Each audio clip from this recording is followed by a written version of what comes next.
বিসমিল্লাহির রহমানির রহিম।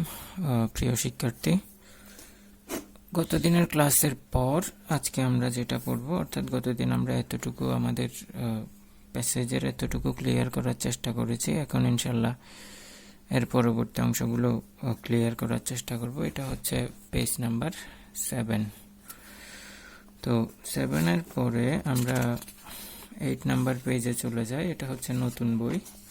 যাদের বই হচ্ছে পুরনো, আপনারা ইউনিট 1-এর মধ্যে এই লেসনটা দেখতে পাবেন, Nelson Mandela apartheid fighter to president. এই অংশটা আপনারা দেখতে পাবেন। এইখান থেকে আপনি পেজে গিয়ে এখানে ক্লিয়ার করে নিলে হয়ে যাবে।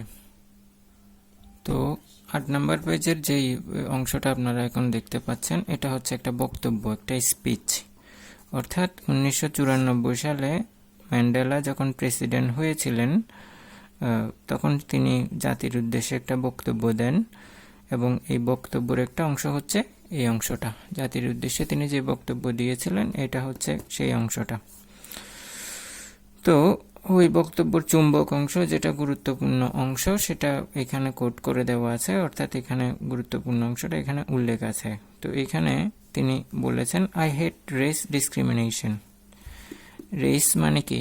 জাতি বা গোত্র, অর্থাৎ জাতিগত যে ডিসক্রিমিনেশন, বৈষম্য আছে, সেটা আমি ঘৃণা করি, এবং এটা ঘৃণা করি মোস্ট ইন্টেন্সলি, মানে গভীরভাবে সেটা আমি কি করি? ঘৃণা করি। ইন্টেন্সলি শব্দের অর্থ গভীরভাবে। অ্যান্ড অল ইটস ম্যানিফেস্টেশনস, অর্থাৎ এই ডিসক্রিমিনেশনের, রেস ডিসক্রিমিনেশনের যে শাখা প্রশাখাগুলো আছে, সবগুলোকে আমি মনে প্রাণে ঘৃণা করি। I have fought it all during my life. আমি যুদ্ধ করেছি, এটার বিরুদ্ধে যুদ্ধ করেছি, আমি সারা জীবন ধরে যুদ্ধ করেছি। I will fight it now. আমি এখনো করব, এবং এখনো যুদ্ধ করব। And will do so until the end of my days. এবং করতে থাকব, আমার জীবনের শেষ দিন পর্যন্ত আমি করতে থাকব। Mandela said in his acceptance speech on becoming South Africa's first black president 1994.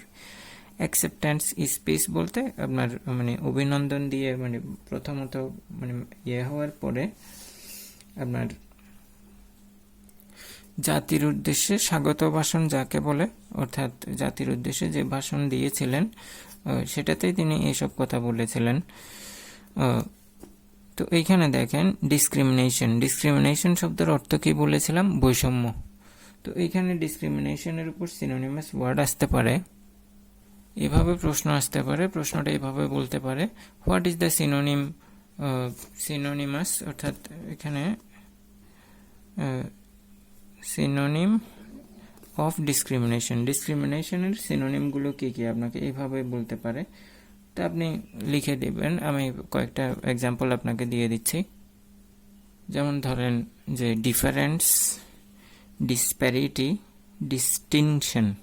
Difference, disparity, distinction, এই তিনটা ওয়ার্ডের মধ্যে আপনি যে কোনো একটা পেয়ে যাবেন। যে বলে যে সিনোনিমাস ওয়ার্ড, অর্থাৎ ডিসক্রিমিনেশনের সিনোনিমাস ওয়ার্ড কোনটি? 4টা দিবে, 3টা ভুল থাকবে, একটার মধ্যে ইনশাল্লাহ এখান থেকে একটা কমন পেয়ে যাবেন। অর্থাৎ জাতিগত সমস্ত বৈষম্য আমি ঘৃণা করি।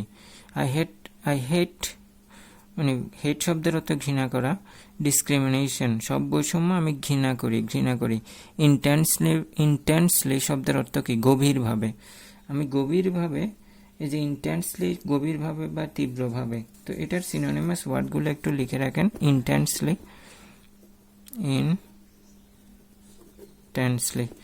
এর সিনোনিমাস ওয়ার্ডগুলো আপনারা লিখে রাখেন, যে শার্পলি, ক্লোজলি,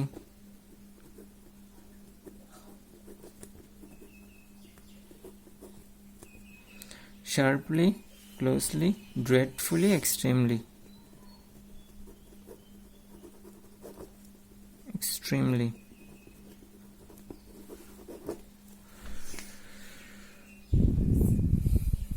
তো ইন্টেন্সলি, তীব্রভাবে এটা ঘৃণা করি, এবং এর সকল শাখা প্রশাখাকেও আমি কি করি? ঘৃণা করি। শাখা প্রশাখা, ম্যানিফেস্টেশন আর কি। তো লিখে রাখেন এই ম্যানিফেস্টেশন যেই সিনোনিম আছে, এটার সিনোনিমাস ওয়ার্ডগুলো লিখে রাখেন। এক্সপোজিশন,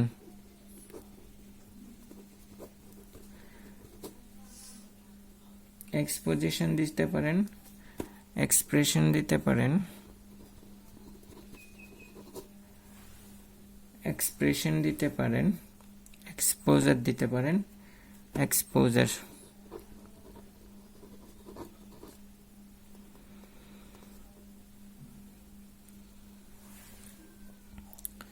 খুবই গুরুত্বপূর্ণ ম্যানিফেস্টেশন, এবং এটার I have fought it all during my life, এবং এটার জন্য আমি সারা জীবন যুদ্ধ করেছি, যুদ্ধ করব, এবং জীবনের শেষ মুহূর্ত পর্যন্ত আমি যুদ্ধ চালিয়ে যাব।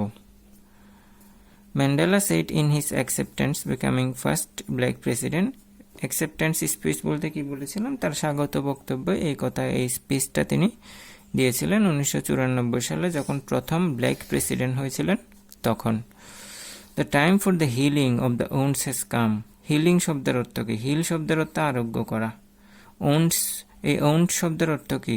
আহত বা ক্ষত। অর্থাৎ আমাদের মধ্যে, এটা দিয়ে বলছে যে ব্ল্যাক এবং হোয়াইটের মধ্যে যেই ব্যবধান তৈরি হয়ে গিয়েছে অলরেডি, অর্থাৎ আমাদের মধ্যে যেই ফাটল বা ফারাক তৈরি হয়ে গিয়েছে, এটা এখন হিল করার সময় এখন এসেছে, অর্থাৎ ওই ব্যবধান দূর করার সময় এখন এসেছে। হিল শব্দ যেটা আছে, এই হিল শব্দের অর্থ কি? আরোগ্য লাভ করা। এই যে হিল, তো এটার সিনোনিমাস ওয়ার্ড হচ্ছে কিউর, CURE, কিউর, রেমেডি, রিকভার, মানে আরোগ্য লাভ করা। ওন্ড শব্দের অর্থ কি? ক্ষত বা আহত হওয়া, ক্ষত। তো এটার সিনোনিম আপনারা দেন, ওন্ড শব্দের সিনোনিম আপনারা দেন, এটা দিতে পারি সোর, SORE, সোর। তারপর দিতে পারেন ইনজুরি, ইনজুরি, ড্যামেজ, ড্যামেজ। তারপর দিতে পারেন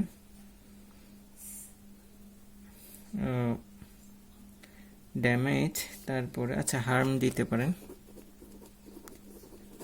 হার্ম।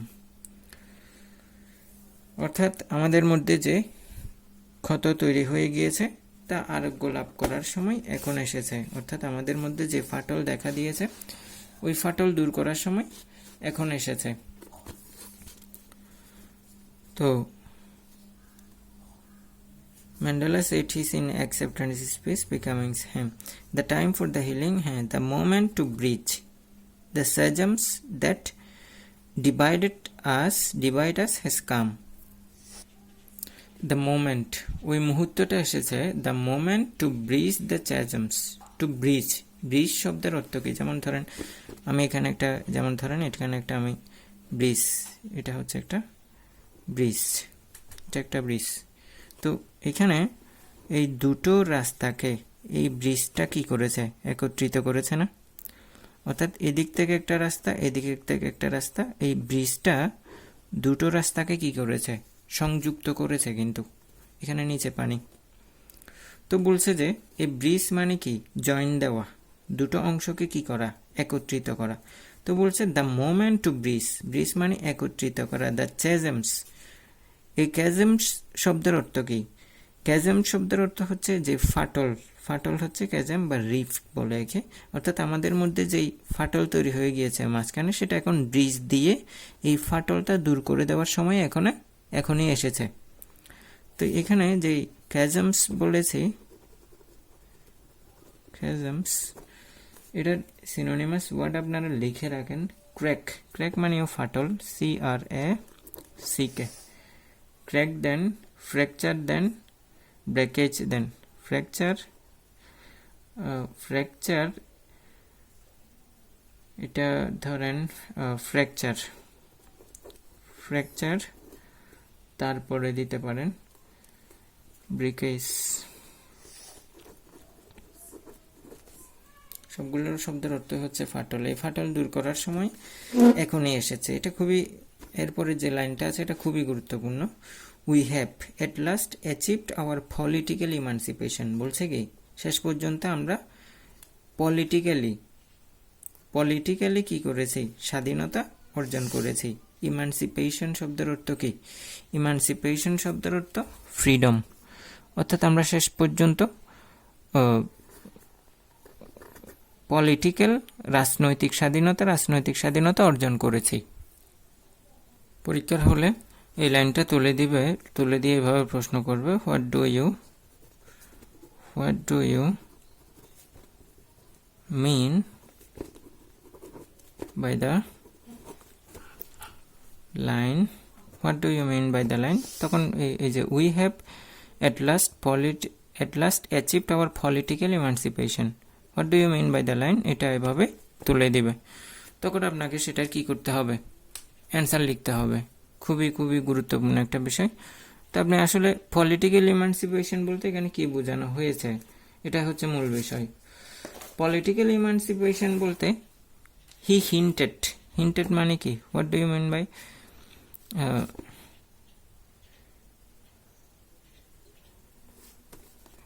তো এখানে অ্যান্সার হিসেবে আপনি দিতে পারেন অ্যান্সার হি হিন্টেড শব্দের অর্থ কি, নির্দেশ করেছিল।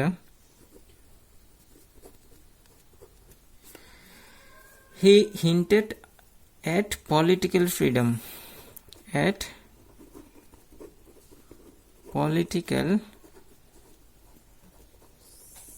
সে পলিটিক্যাল স্বাধীনতাকে কি করেছে, নির্দেশ করেছে। Political freedom of all parties,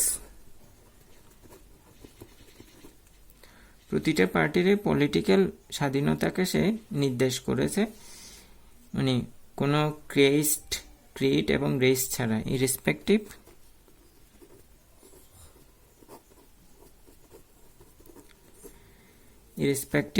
of কেস্ট, ধর্ম বর্ণ নির্বিশেষে সবার পলিটিক্যাল স্বাধীনতাকে সে নির্দেশ করেছে। কেস্ট, তারপর দিতে পারি ক্রিড অ্যান্ড রেস,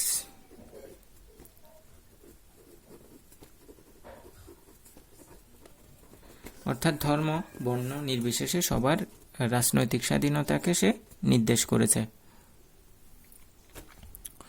তো ইন 1993 সালে Mandela was awarded Nobel prize, ম্যান্ডেলাকে নোবেল প্রাইজে ভূষিত করা হয় এবং an honour he shared with FWD Klerk, এই সম্মানটা সে FWD ক্লার্কের সাথে একই সাথে কি হয়, মানে যৌথভাবে পায় আর কি।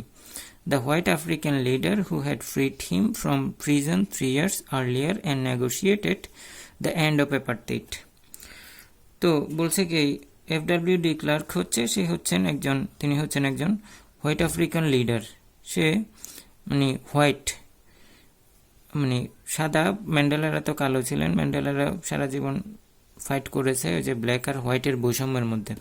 তো FWD ক্লার্ক যিনি তাকে মুক্ত করেছেন, তার সাথে একই সাথে যৌথভাবে তিনি কি পায়, তার সাথে যৌথভাবে তিনি নোবেল পায় আর কি। The white African leader who had ফ্রিড him from the prison, এই FWD ক্লার্ক হচ্ছে তিনি হোয়াইট আফ্রিকান একজন লিডার, অর্থাৎ সাদা মানে হোয়াইট কালারের একজন লিডার, এবং তিনি তাকে যে ম্যান্ডেলার 30 বছর জেল হয়েছিল, ওই 30 বছর জেল থেকে মানে 3 বছর পূর্বে তাকে মুক্ত করেছিলেন, ম্যান্ডেলাকে মুক্ত করেছিলেন কে, FWD ক্লার্ক।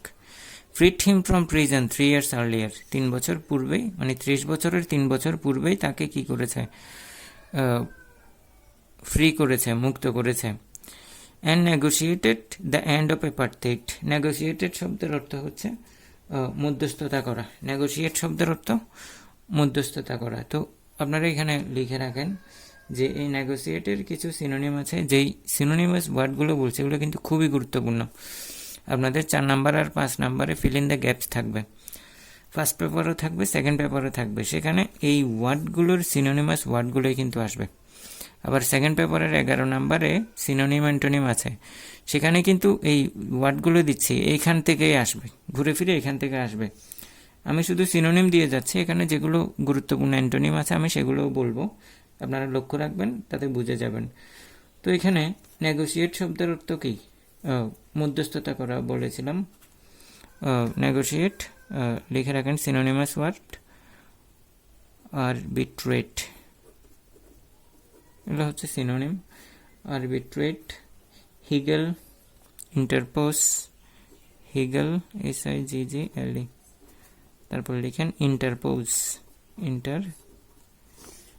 ইন্টারপোজ বার্গেইন। অ্যান্টোনিম লিখে রাখেন, এটার অ্যান্টোনিম হিসেবে আসতে পারে, অর্থাৎ নেগোশিয়েটের antonym stop, just simply stop লিখে রাখেন, এটা পরীক্ষায় আসে। অর্থাৎ সে মধ্যস্থতা করেছে অ্যাপার্থেইড, যে বর্ণ বৈষম্যটা কমে যাবে, এটার মধ্যস্থতা করেছে। Mandela went to play a prominent role on the world stage as an advocate of human dignity in the face of challenge ranging from political repression to AIDS. খুবই গুরুত্বপূর্ণ লাইন। প্লে মানে কি? অবদান রাখা আর কি, পালন করা। Mandela went on to play prominent role. prominent শব্দের অর্থ বিখ্যাত, প্রয়োজনীয়। এই প্রমিনেন্টের সিনোনিম লিখে রাখেন। প্রমিনেন্টের সিনোনিমগুলো আপনারা লিখে রাখেন। এটা হচ্ছে এমিনেন্ট, স্পেশাল।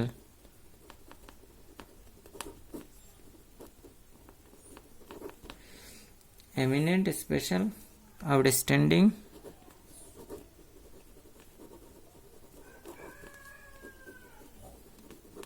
ফেমাস। প্রমিনেন্ট আর কি প্রয়োজনীয় বা গুরুত্বপূর্ণ। অ্যাডভোকেট মানে সহযোগী বা হেল্পার।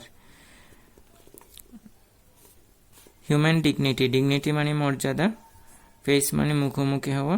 র্যাঙ্কিং ফ্রম অর্থাৎ পলিটিক্যাল রিপ্রেশন মানে নির্যাতন থেকে এইডস পর্যন্ত সব কিছুর বিরুদ্ধে সে কী করেছে? যুদ্ধ করেছে বা ফাইট করেছে। অর্থাৎ এই লাইনটার অর্থ হচ্ছে যে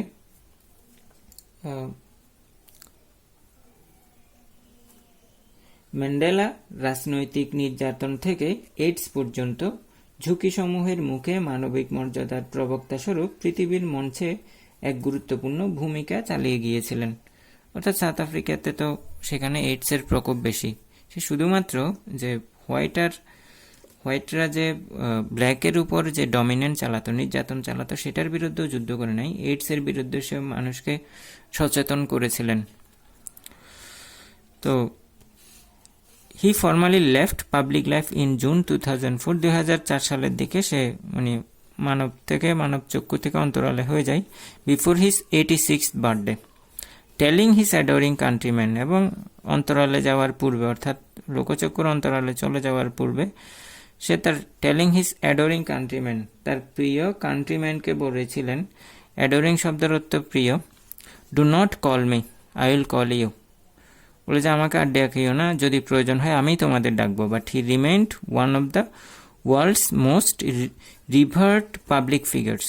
কিন্তু সে এখন আমাদের মাঝে রিভার্ড মানে সবচেয়ে সম্মানিত, পাবলিক ফিগার মানে ব্যক্তিত্ব, সবচেয়ে জনপ্রিয় একজন পাবলিক ফিগার, আমাদের মাঝে সম্মানিত একজন ব্যক্তিত্ব। Combining celebrity sparkle with an unwavering message of freedom, respect and human rights. তিনি এমন একজন সেলিব্রিটি হয়ে দাঁড়িয়েছেন, তার মধ্যে কি ছিল? সেলিব্রিটি স্পার্কল অর্থাৎ একজন সেলিব্রিটি হওয়ার যে গুণাবলীগুলো ছিল তার মধ্যে এগুলো ছিল। উইথ অ্যান আনওয়েভারিং মেসেজ, এবং তিনি মানুষকে একটা আনওয়েভারিং, একটা অন্তর্নিহিত মেসেজ দিয়ে গেছেন। কিসের? স্বাধীনতার, সম্মানের এবং মানবাধিকারের। তো বলছে কি যে আচ্ছা এতটুকুতে আমরা রাখতে পারি আজকে। তো আপনারা এই অংশগুলো যেভাবে পড়ছি সেভাবে প্রিপারেশন নিয়ে নেবেন। আর এর পরবর্তী ক্লাসে ইনশাল্লাহ আমি দেখাবো কিভাবে ফ্লো চার্ট লিখতে হয়, অর্থাৎ যে প্যাসেজটা আমরা পড়েছি এর উপর আমি কিভাবে ফ্লো চার্ট লিখবো বা কিভাবে লিখতে পারি, সেটা ওভাবে ফ্লো চার্টের যে নিয়মগুলো আছে সবগুলো ইনশাল্লাহ লাইভ ক্লাসে দেখাবো কিভাবে ফ্লো চার্ট লিখতে হয়, এবং সেভাবে আপনাদেরকে প্রিপেয়ার করে দিব যেন আপনি প্রতিটা খুব শুধুমাত্র ক্লাস যদি ভালো করে করেন তাহলে ইনশাল্লাহ মানে আপনাকে অন্য কিছু নিয়ে ভাবতে হবে না, কোনো গাইড বই বা টেস্ট পেপারের পিছনে ঘুরতে হবে না। যে ওয়ার্ডগুলো দিচ্ছি প্রিপারেশন হিসেবে ওগুলো নেন, ওগুলো যদি সিরিয়াসলি নেন তাহলে আপনাকে অন্য কোনো বইও ঘাঁটতে হবে না। যে এভাবে ক্লাসে পড়াচ্ছি ইনশাল্লাহ সেভাবেই পরীক্ষায় আসবে। তো ধন্যবাদ সবাইকে। আসসালামু আলাইকুম রহমতুল্লাহ।